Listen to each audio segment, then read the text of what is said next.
and today we are going to discuss our lecture number 12 of research aptitude। आज हम अपने इस lecture में पढ़ने वाले हैं स्टैटिस्टिकल टेस्ट के बारे में। रिसर्च एप्टीट्यूड में स्टैटिस्टिकल टेस्ट क्या होते हैं, उनका रिसर्च करने में रिसर्चर किस तरीके से यूज करता है, आज हम ये पढ़ने वाले हैं। ये इस यूनिट का एक काफ़ी इम्पॉर्टेंट टॉपिक है क्योंकि इसमें से हमेशा एक ना एक क्वेश्चन बिल्कुल ही पूछ लिए जाते हैं हमारे एग्जामिनेशन में। और ये जब तक हम नहीं पढ़े रहते हैं तो इसको पूरा देख के इतने ये हैवी टर्म लगते हैं कि इनको देख के एकदम कन्फ्यूज़न पैदा हो जाता है कि ये है क्या, इनका ओरिजिन कहाँ से, इनका मीनिंग क्या है, कहाँ यूज़ किए जाते हैं, कुछ समझ ही में नहीं आता। और हम बिना इसको जाने इस पर कोई टिक नहीं लगा सकते। इनमें कोई अपना अंडरस्टैंडिंग काम नहीं करता, ना कोई प्रेजेंस ऑफ माइंड काम करता। इसीलिए इसको पढ़ना बहुत ज़रूरी है। इसको एकदम सिंपल क्लियर टर्म में हम आज यहाँ देखेंगे। तो चलिए शुरू करते हैं। सबसे पहले तो हमें ये जानना होगा कि स्टैटिस्टिकल टेस्ट होते क्या हैं। तो ये वो टेस्ट होते हैं जिनका रिसर्चर जब वो कोई रिसर्च करता है तो उसमें इस बात को देखने के लिए, इस बात को प्रूव करने के लिए, चेक करने के लिए इस टेस्ट का यूज करता है कि उसका जो हाइपोथेसिस उसने लिया है वो सही है या गलत है। यानी जो उसका टेंटेटिव स्टेटमेंट था उसको फैक्ट के रूप में देखने के लिए वो इन टेस्ट का यूज करता है, स्टैटिस्टिकल टेस्ट का उपयोग करता है। स्टैटिस्टिकल टेस्ट बेसिकली दो तरीके के होते हैं, parametric and non parametric test. कोई भी टेस्ट बस इन्हीं दोनों कैटेगरीज के अंडर फॉलो आउट होगा, या तो पैरामीट्रिक होगा या नॉन पैरामीट्रिक टेस्ट होगा। तो चलिए हम शुरू करते हैं इनको अलग अलग देखना डिटेल में कि पैरामीट्रिक टेस्ट क्या होते हैं और नॉन पैरामीट्रिक टेस्ट क्या होते हैं और एक दूसरे से किस तरीके के सिमिलर और डिफरेंस होते हैं। तो सबसे पहले हम शुरू करते हैं पैरामीट्रिक टेस्ट।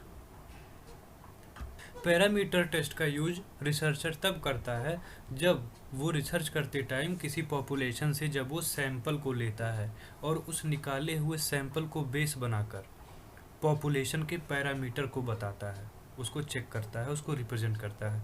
वहाँ हम पैरामीट्रिक टेस्ट का उपयोग करते हैं या रिसर्चर पैरामीट्रिक टेस्ट का यूज करता है। और पैरामीट्रिक टेस्ट को डिस्ट्रीब्यूशन बेस्ड टेस्ट भी बोला जाता है क्योंकि इसमें जो डिस्ट्रीब्यूशन होता है वो नॉर्मल डिस्ट्रीब्यूशन होता है और बिना डिस्ट्रीब्यूशन के पैरामीटर टेस्ट नहीं टेस्ट किया जा सकता, नहीं रिप्रेजेंट किया जा सकता है, या पैरामीट्रिक टेस्ट उस रिसर्च में यूज नहीं किया जा सकता हाइपोथेसिस को प्रूव करने के लिए, चेक करने के लिए।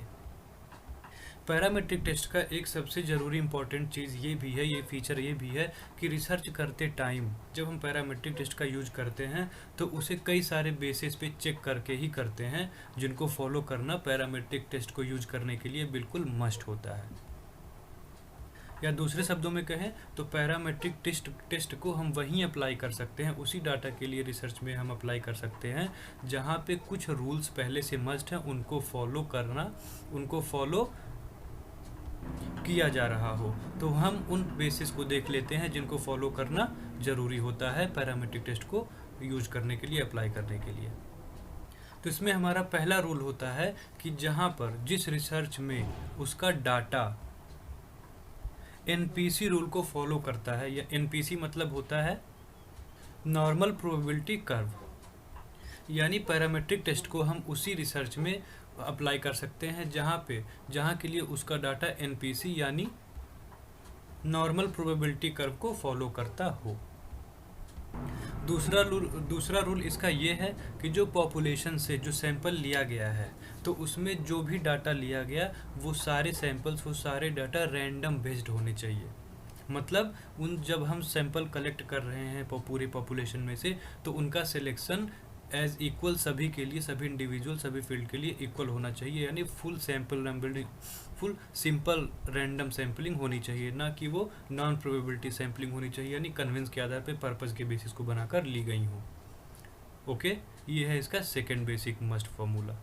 और तीसरा इसका रूल है कि जो हमारा सैंपल साइज है वो लार्ज होनी चाहिए। मतलब ये स्मॉल सैंपल साइज के लिए पैरामीट्रिक टेस्ट का यूज नहीं किया जाता। ये हमेशा जब हमारा सैंपल लार्ज होता है उसके लिए पैरामीट्रिक टेस्ट का यूज किया जाता है। ये हमारा तीसरा मस्ट रूल है जो फॉलो होना चाहिए। पैरामीट्रिक टेस्ट को हम पावरफुल टेस्ट भी कहते हैं। ऐसा क्यों कहते हैं, आइए समझते हैं। रिसर्च करते टाइम जब हाइपोथेसिस को हम एज्यूम करते हैं, उसके बाद हमें चेक करना रहता है कि हमारा एजम्पशन, हमारा प्रेडिक्शन ये सही है या गलत है। तो वहाँ पे हम स्टैटिस्टिकल टेस्ट का यूज करते हैं। वो या तो पैरामेट्रिक हो सकता है या नॉन पैरामेट्रिक हो सकता है। जो पैरामेट्रिक टेस्ट होता है वो पावरफुल या स्ट्रांग इसलिए बोला जाता है कि ये नल हाइथेसिस, ये जो नल हाइपोथेसिस है उसको जब वो फॉल्स होता है तो उसको रिजेक्ट करने में ये ज़्यादा एक्यूरेट तरीके से उसको रिजेक्ट करता है कंपैरिजन में नॉन पैरामेट्रिक टेस्ट के। समझ गए? आपका रिसर्च उतना एक्यूरेट तब होता है जब आपका कंक्लूजन सेम ऐसा आता है जो आपको चाहिए। यानी जब आपका नल हाइपोथेसिस फॉल्स है तो आपको वहाँ रिजेक्ट करना होगा उसे, ना कि एक्सेप्ट करना होगा।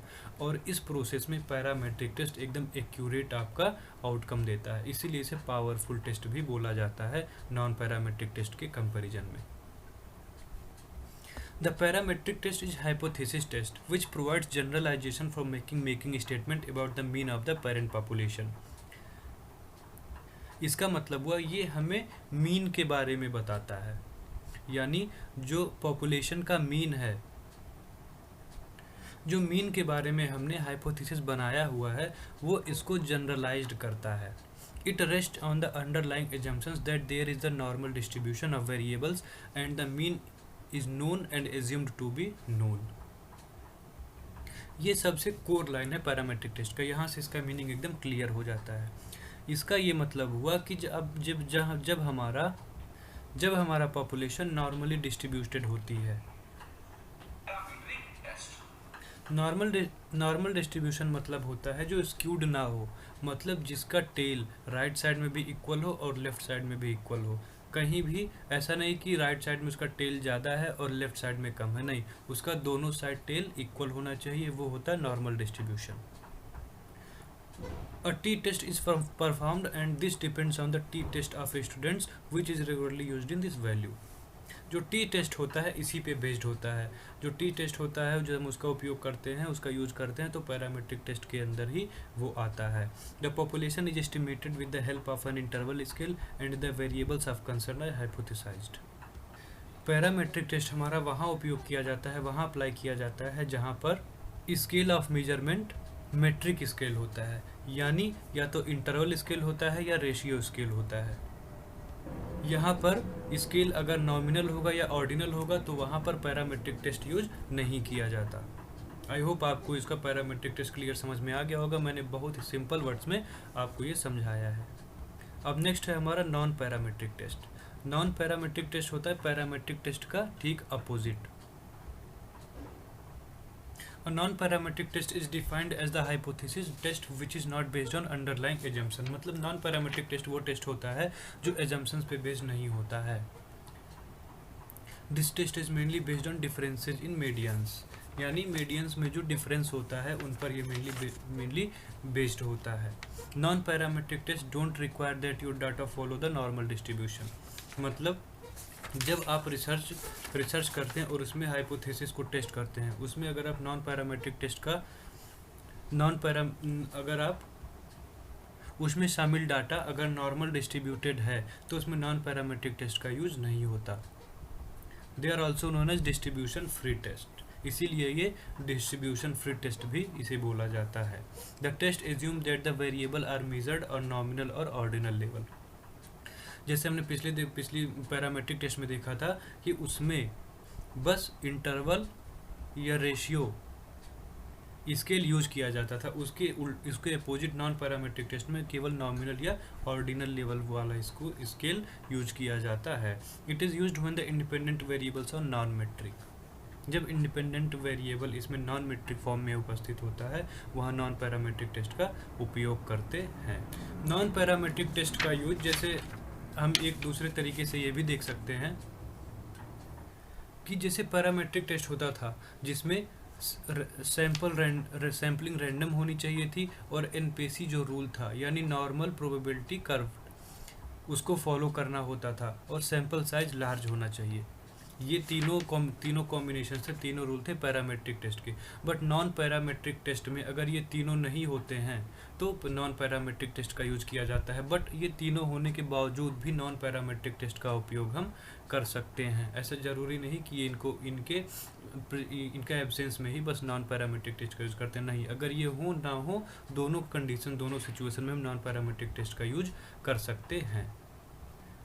इसमें डिस्ट्रीब्यूशन हमारा नॉर्मल ना होकर स्क्यूड होता है। स्क्यूड तब कहा जाता है डिस्ट्रीब्यूशन जब दोनों साइड लेफ्ट या राइट में कोई एक टेल लंबा होता है और दूसरा टेल शॉर्ट होता है, वो डिस्ट्रीब्यूशन हम स्क्यूड डिस्ट्रीब्यूशन कहते हैं।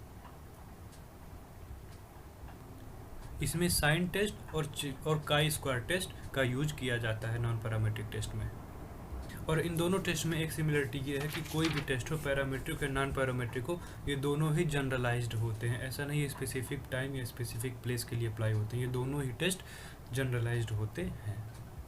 हमने दोनों टेस्ट को अलग अलग डिटेल में देख लिया। अब हम एक बार इसको एक चार्ट के रूप में देख लेते हैं, ताकि जो भी हमारा कन्फ्यूज़न है वो एक बार इस चार्ट में देखने से हमारा पूरा कन्फ्यूज़न एकदम क्लियर हो जाए और अधिक अच्छे से ये समझ में हमें आने लगे। Difference between parametric and non parametric test, ये हमारा इस साइड नॉन पैरामेट्रिक और इस साइड है हमारा पैरामेट्रिक टेस्ट। पहला number, can be used on ordinal and nominal scale data. मतलब जो नॉन पैरामेट्रिक टेस्ट होता है वो ऑर्डिनल या नॉमिनल स्केल डाटा पर ही यूज होता है, ना कि इंटरवल या रेशियो स्केल पर। हालांकि हम इसे रेशियो या इंटरवल के लिए भी यूज कर सकते हैं, बट सबसे ज़्यादा एक्यूरेट डाटा आपका मिलता है ऑर्डिनल या नॉमिनल स्केल पर ही। Parametric test used mainly on interval and ratio scale data. Parametric में बस ये बाइंडिंग इसमें सिचुएशन है कि ये बस इंटरवल या रेशियो स्केल पे ही हो सकता है, जैसे इसमें था इन चारों पे ही हो सकता है, लेकिन बेसिकली सबसे मेन ऑर्डिनल नॉमिनल ही सबसे ज़्यादा एक्यूरेट डाटा देता है। लेकिन इसको बस हम बाइंडिंग है हमारे पास कि बस इंटरवल या रेशियो पर हो सकता है।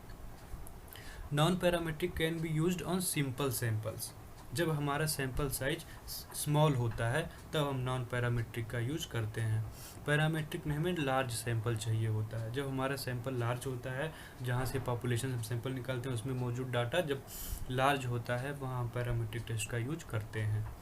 Can be used on data that are not normally distributed. मतलब इसमें डाटा स्क्यूड होना चाहिए, ना कि नॉर्मली डिस्ट्रीब्यूटेड। और parametric data should fit a particular distribution, the data can be transferred to the distribution. मतलब इसमें डाटा नॉर्मल डिस्ट्रीब्यूशन होना चाहिए।